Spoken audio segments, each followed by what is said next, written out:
Welcome everyone to Almost Cancelled. I am Peter, and today I'm going to be talking about Debris, Season 1, Episode 11. It is called Asalah, so full spoilers for the episode, as always. It was a big task coming into this episode after that phenomenal two-parter. Like, there's a lot to live up to, and things are getting more intricate in the show, but bigger concepts, more complex concepts are being introduced.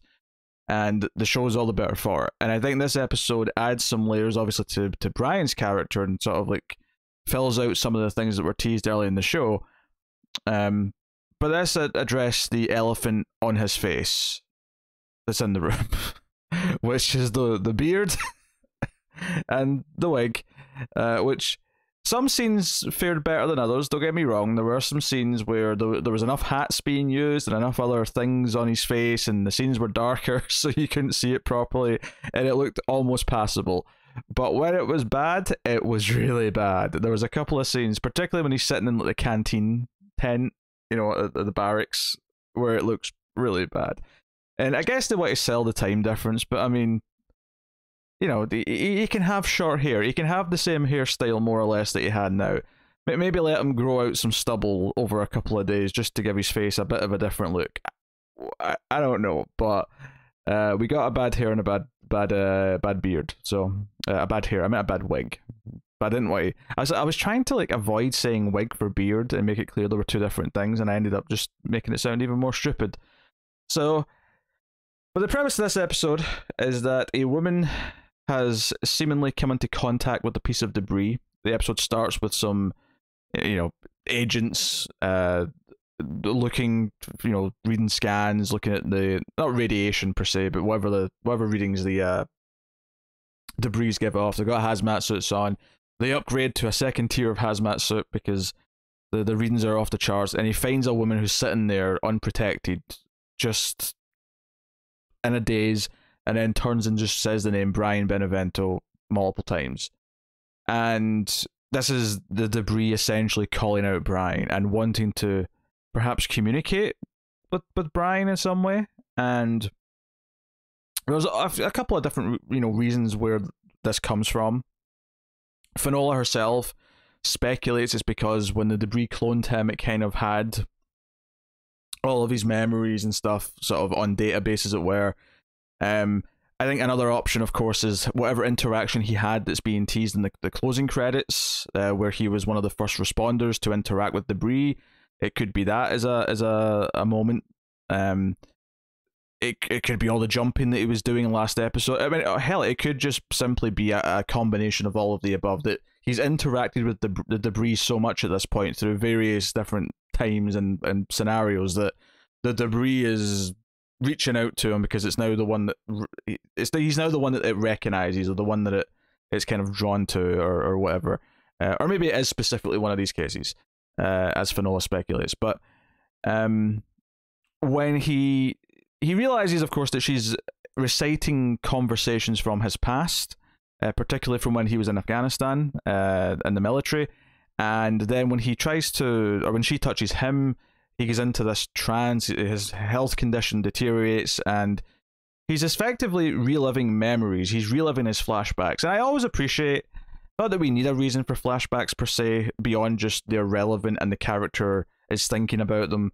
That's a fine enough reason for flashbacks. But I do appreciate when science fiction adds a little spin to it. And there's two spins here that are kind of cool. One is that he's actively reliving them, because the debris itself is maybe experiencing them and watching them, and trying to understand them, perhaps. I will get to more than that in a second. But the other big benefit to the way it does it in this episode is that Finola gets to actually witness some of it in a way. She gets to hear, because the woman is constantly essentially reciting the dialogue of what's happening in these flashbacks. So she actually gets to hear and experience a lot of what this backstory was, and then has Brian fill in the blanks later on when he wakes back up again. But that's a really interesting mechanic to me, is to actually have other characters be able to experience the backstory as well, so that they're on a similar footing to us, the audience. I think that's a really smart little trick. And then, of course, it starts getting wonky. At one point, I was even speculating, is there some sort of weird kind of time travel happening here, where is it affecting what actually happened in the past? Was he Because there's the moment where like Maddox is there and he looks over and says Maddox, and Maddox is like, "How do you know my name?" Almost as if there was always anomalies in the past that is why Brian's so special. And I'm not going to rule it out completely because, you know, we learned in this episode, in fact, it was even teased before, but I'd forgotten the detail, that Maddox did get him out of prison, that he was going to be tried as a war criminal, and Maddox got him out. And just for argument's sake, let's say that moment did really happen, that Brian did have this weird moment. Is it possible that the reason why Maddox did go out of his way to get Brian is because there was already some weird anomalies in his past, a few simple little things like that are now connecting to the debris? And, you know, early on Maddox could, you know, recognize something was coming and he wanted him for that reason. I'm not you know, putting any money on it, but it's not like a completely wild idea given things. But the reason why I'm not super into I like the idea, but the reason why I'm not super into saying that's what's happening is because as it went on, it felt more like, no, these memories are playing back, you know, in his head, and he's experiencing them with the debris, kind of watching and experiencing with. And as Finola puts it afterwards, the debris is trying to understand us and experiencing us the same way that we were experiencing the debris. And the same way that we are studying it and trying to figure out what it's doing, what its purpose is, the debris is doing the same. It's like figuring out what is the population of this planet. Can they be trusted? Are they inherently good? Are they bad? Are they someone that we should help? If indeed it is even sentient as a network of technology, is it more like a ship's AI trying to decide this? Is it more alive than we're maybe giving it credit for? There's a lot of stuff in there to really sort of pour over in a science fiction way. So these ideas are really good. And, you know, and obviously for Brian as a character, the last 2 episodes, which he notably, all the important stuff, he doesn't actually remember experiencing. And that's really important, because we saw him get to a point where he admitted that, you know, Finola sees hope in the world and hope in the debris, and that he's relying on her saving them, and the realizing that he does need to get back to her. Like, that, he never experienced that. We know it's true, it's in there, it's in his character, we know it's in there waiting to be kind of unleashed, but he's not necessarily had that realization now, because he doesn't remember any of that. And this episode kind of sets him back. It's you know, it's going to make him go back into his shell, because he's relived this experience where he did have hope. Even the way he talks in the flashbacks, it sounds like before he, you know, when he joined up for the military, he was hopeful. He thought he could change the world. He thought he would make a difference. And he already sounds fairly cynical in JD talking to the younger soldier. He's talking about how, you know, after a few tours you'll think differently. And this woman Asalah is kind of this almost last bastion of hope for him at the time, where this is one person and one chance he feels that he has to actually make a positive change, to do something that he can feel proud of, to really feel like he saved someone. And it gets this you know, this woman is killed, and it's not his fault. You know, he almost kind of breaks rules, I think, by even warning her and telling her to leave and, you know, get out with her grandfather before the attack happens, or before the, you know, the mission happens. And I actually thought the most heartbreaking detail of all of this, because I thought the plot was solid enough. You know, it's kind of, it almost suffers from being a little too, so, you know, you can see where it's going, the familiar beats, and you sort of get the idea, the gist of what it's doing. So it's maybe not the most like mind-blowing original concept the show's had, but I thought the detail that I liked the most out of all of this is when Brian's telling the story and sort of, you know, filling in the holes at the end for Finola, and finally opening up about this. So as much as I do think he's going to retreat, because, you know, he says he carries the photo around to remind him not to get attached to things, because he can lose things, right, and lose people. So I do think he's going back into his shell, but I do think it is also notable that he is finally admitting this story. Now, he has been forced to in some way. He's been put into a corner where Finola's heard enough of it that there's really no way that he can't tell her the rest now. But clearly there's more of a bond here forming, because she does know his sort of most affecting thing, right? And there's obviously a lot also going on with the injections, and Maddox is even concerned that he's not getting enough and they're becoming less effective. You assume this relates to his first contact with the debris that's being teased in the closing credits. My cats are running around in the background. I have no idea how loud that is on the mic, but it's very loud to me. So I'm commenting on it because it's making me lose my train of thought. But I think that's that stuff's interesting. It's solid, and I'm intrigued as to where that's really going, and what happened to him on that first contact with the debris. Because the closing credits in this one are them finding him after not being able to for a while, and they even mention the scar on his face, like his mouth, just below his mouth, otherwise known as the chin. The chin, like they mentioned that, like he's got like a scar there, so that's where which, okay, to give them credit, it's just occurred to me that the beard is to hide the fact, because the actor, I think, does the actor have that scar naturally? Hold on. I'll get a photo of Jonathan Tucker up. I want to see. Oh no, he doesn't.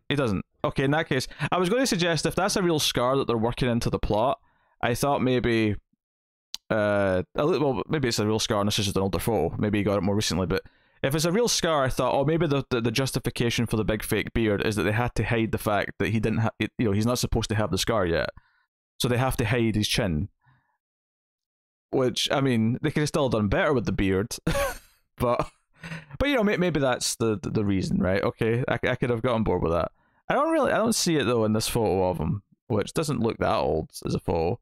Someone could tell me in the comments if he has a real scar on his chin, maybe that's why they had to hide it with the beard. Because they're saying that he got it during this first contact situation. So I don't know, but we'll see. But yes, I was saying about the most heartbreaking part of the story was, because I didn't get to it. The most heartbreaking part of the story is that when he's telling Finola the rest of it at the end, he talks about the Taliban at this town, this little village. They found out about the mission that was coming, and Asalah, being aware of this, was so terrified that Brian would think that she betrayed him and that she had told him or done something. Because I think we all, there's not so much that I thought she had betrayed him, but there was a moment when he was telling her that, hey, you have to get out of the town tonight, make sure you're not there. That's the only way I can guarantee you and your grandfather are safe. When he was telling her that, I thought, oh, this might backfire, because not so much that she'll tell anyone, but someone will maybe like notice her leaving with the grandfather, and maybe that'll make them suspicious. Maybe they'll even do something bad to them, thinking that she does know something or whatever. I thought maybe that would have a knock-on effect. But the idea that she was so terrified of thinking that the Brian would think that she betrayed him, that she tried to go back to warn him, and that's what got her killed, is actually I think the most heartbreaking part of the whole story, because it really feeds into the story that we have with Brian and Finola. This idea of Finola being this hopeful character and being the heart, and Brian tapping into that, and you can kind of see almost a prelude to it in many ways with this relationship that he kind of forms with this young woman who is hopeful, who has dreams, who has hopes. He lets her listen to some Elton John, and he sees hope in her. He feels hope, and I think that's an interesting parallel to draw with, like, almost, because it's not so much that she's not really anything like Finola, in the sense that Finola is more actively reaching out with her hope. Finola is more actively trying to cause change, and Asalah does try to make a difference. She wants to help in many ways in the episode, of course, but it's more like, in this case, Brian sees something in Asalah and goes looking for it, and like sees the potential hope, and wants to reach out and sort of like hold on to it and help this person because he recognizes that in them. Whereas with Finola, he's so shut off that Finola, almost by sheer force of just how much of a heart she has and how much hope she does have, she's almost forcing him to come out of his shell. So she has to be like a stronger, kind of outward going version of that. I don't know if my point is coming across here, what I'm trying to say, but like I thought those comparisons that I was having in my head, and certainly the parallels of like him opening up to someone, and because it's not like this relationship ever is anything other than that. It's not never anything other than this kind of friendship or anything weird. And I don't think the relationship, I mean, again, the relationship with Finola, it could turn romantic. It absolutely could. And I don't even think it would bother me that much. But I do like that it isn't feeling like that right now. But I do like your concern. There's a moment where before they start shocking Brian's head, which is what starts causing some like weird sort of flickering in the flashbacks, where she sort of like puts her hand on his chest and sort of like, okay, do it. But there's a little moment. There's a little moment of, you know, I mean, this is the best chance we think we've got, but you know, we are electrocuting the man's head. This could go badly. And the woman who had the, you know, the messages, who was taken over by the debris, she did die by the end of this episode. But when they came out of it, she died. Which I guess is the final thing we really do need to talk about in the main plot, is that before they woke him up, because they do successfully wake him up eventually after a lot of trying, is the debris try to, you know, using this woman as an avatar in the flashback. You know, he realizes he's in this flashback. He realizes he's in this memory, and he asks, "Why are you making me relive this?" And I suspect that they're trying to understand why he is the way he is, and who he is, and what makes him tick, and understand humans and the trauma we go through and how that forms us. That's my own speculation, of course. But she reaches out her hand, and it's almost like there was a bond about to be formed, where maybe a sharing of information was about to happen. Or perhaps maybe Brian was going to be assimilated into the network, and that would have been the end of Brian as we know him. Which obviously that isn't something we're going to have on the show. We expect Brian to be a main character for the duration, but it feels like that was maybe one of the things that could have maybe been about to happen. And he realizes that it wasn't over, that the completion of whatever this process was about to happen before they were able to pull the plug effectively. So very, very interesting. So no, it's an enjoyable time. Like I say, the bad beard and wig unfortunately undermine the flashbacks, because I think narratively what they're doing is very solid. I think it feeds into Brian's character. I don't know if there's anything super revolutionary, or not revolutionary, relevatory. There's no relevations, is what I'm trying to say. There's definitely a word, but there's no revelations that, you know, I think are that shocking in terms of what the backstory is. It feels, it's kind of along the lines of the sort of thing you might have thought when you first looked at that photograph. You know, I don't think I noticed how young she was when we first saw the photo, so I thought it might be a romantic thing, but like, it's not, but again, it's not like outside the realm of anything, the possibilities. It seems likely based on what you would assume. It's more how the debris are interacting with us that I think is the big takeaway from this episode, and they're kind of wanting to experience this backstory in the same way that we are, which I think is kind of interesting. I was just to talk about this concept for a second. Obviously, we relate to the characters because they're the humans, and because they have thoughts and feelings like we do, because we're also humans. And that's just kind of how most storytelling goes. This little twist on it, where the debris is also trying to understand humanity, in a way, kind of also gives us a link to the debris, because the debris in this episode is trying to understand Brian by looking at parts of his life. And ultimately, what is storytelling, what is movie making, TV shows, but not us looking at fictional people, but we're looking at you know, portions of people's lives, right? You know, that's what we're looking at. So in a weird way, it kind of also gave us a link in this episode to the debris, where we also kind of represent the debris in a weird way, at least in the context of understanding these specific people. In the larger context, obviously we're part of humanity, so we're still more on the human side, but I do think that's an interesting little thing. Nice little touch. George, which I mentioned, George is hijacked a van. I'm joking, but he took the van from the other guy, and he's off to get the radar dishes or something. He wants to boost the signal. that was it. He was boosting the signal. I mean, being Scottish, I did appreciate a few of the Britishisms in the scene between, you know, George's proper pronunciation of aluminium. Yeah, you heard me. I did enjoy because aluminum was brought up, but I did also appreciate that he called it a petrol station when he's talking to Finola, because that is a phrase. Admittedly, you know, just if you're at all interested, around here, I mean, you do say here petrol station, but I think calling it a garage is more common. And yes, garage is how we pronounce garage. And if you're thinking if a gas station's a garage, then what is a garage? Well, it's still a garage. We can just use the same word for both. It's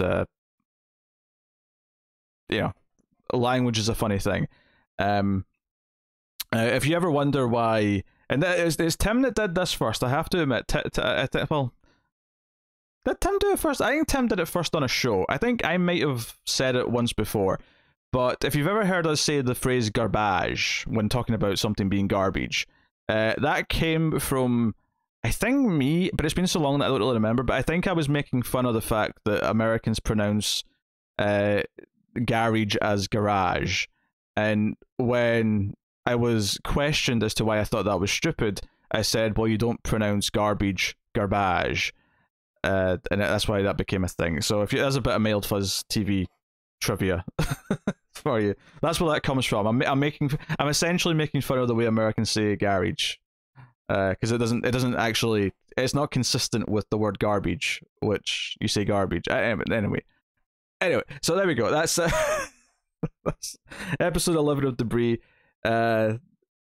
Good, unfortunate wig and beard, but some interesting stuff. That said, though, even without the wig and the beard, it does have a hard time living up to that two-parter, because that was a really good pair. And even the episode before the two-parter was a really standout episode. So this one is solid, but it just happens to come after a run of really great episodes. So it just kind of suffers a little bit in comparison to those. But there's still some good things in here, some good character work, and I'm looking forward to seeing what the last couple episodes of the season go. And then here's hoping for a renewal. I know it's not doing that well ratings-wise, but we're in a period in time where, DVR and the streaming and delayed viewing are all more important than they ever have been. So come on, NBC, make the right choice. So let me know what you thought of this episode in the comments below. Like and subscribe, all that stuff. Get us on the Twitters at mailed_fuzz for channel updates. If you want to support everything we do financially, you can do that over at patreon.com/mailfuzztv. For as little as $1 per month, and get some bonuses for your troubles. But liking and subscribing are the free way to do it. Ding the bell as well if you want the notifications. But that is me. So thank you once again for watching or listening. Always appreciate it. Keep watching TV. Have you got any vanilla?